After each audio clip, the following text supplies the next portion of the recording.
And seeing the crowds, he had mercy upon them. In the name of the Father, and of the Son, and of the Holy Ghost. Amen.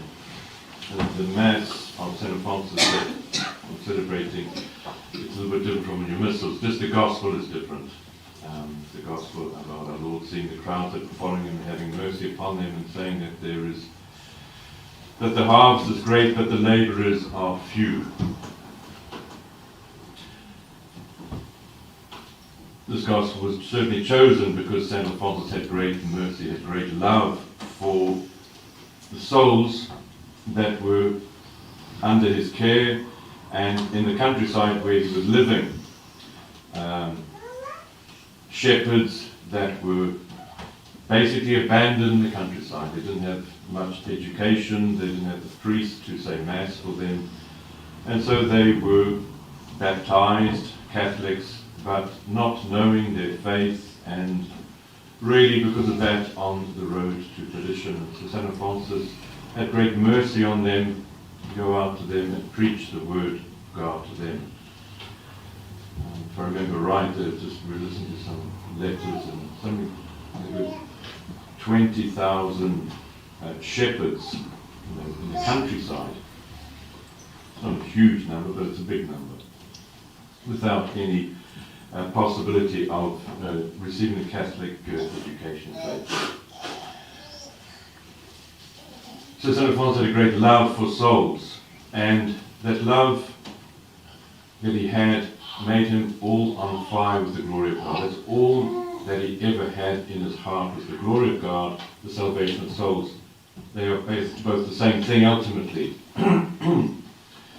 So he was totally on fire with the salvation of souls, and particularly teaching them how to pray. So prayer, he's called the doctor of prayer, and Mosella's doctor, and the doctor of prayer.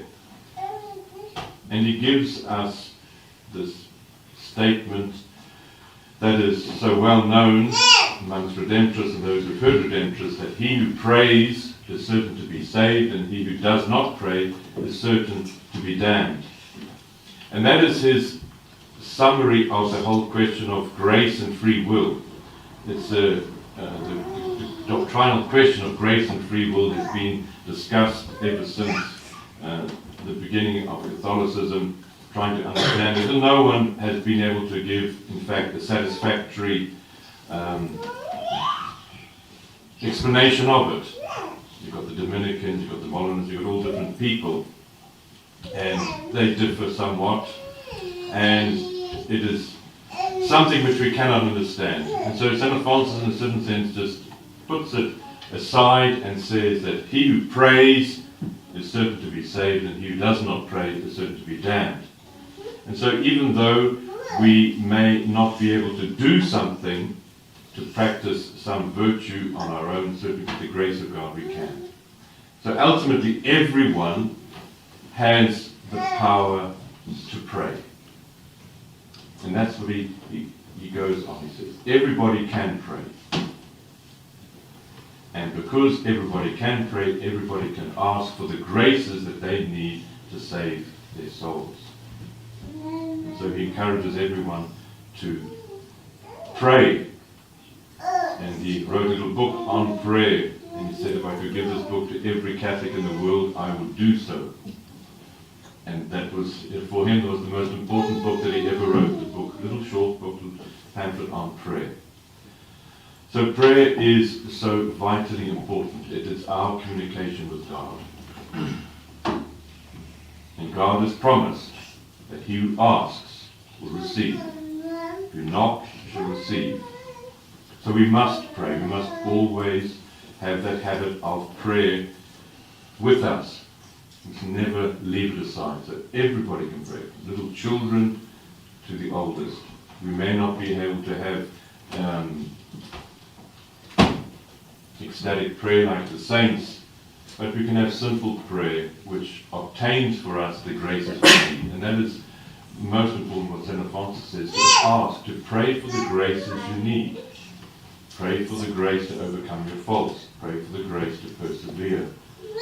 Pray to our Blessed Lady, the Mother of Perseverance, that she may obtain for us the grace to get to heaven.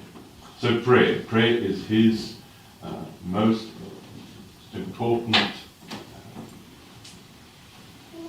preaching, teaching. And so if we can keep that always with us, to guide us along with us, to pray and to pray always.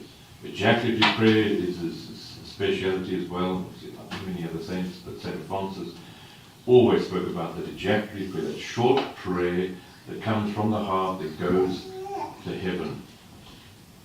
You know, a simple prayer, my God, I love thee with my whole heart. And it comes from the heart. That one prayer meant from the heart is actually able to forgive every sin. It's called the perfect act of love.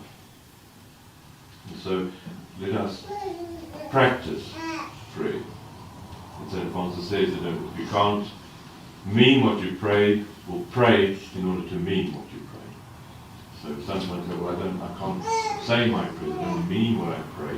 Well, say it as if you mean it, and when you say it enough, you will mean it. So never give up on prayer. So may St. Alphonsus intercede for us to have a great love for our salvation, for God, to save our souls, and to use the means that he provides, most especially which is prayer. And then he who prays to our Blessed Lady is sure also to be saved. He says that anyone who has a devotion to our Blessed Lady can be absolutely certain that they will get to heaven. She will look after her clients. It's a great devotion to our Blessed Lady also. In the name of the Father, the Son, and the Holy Ghost.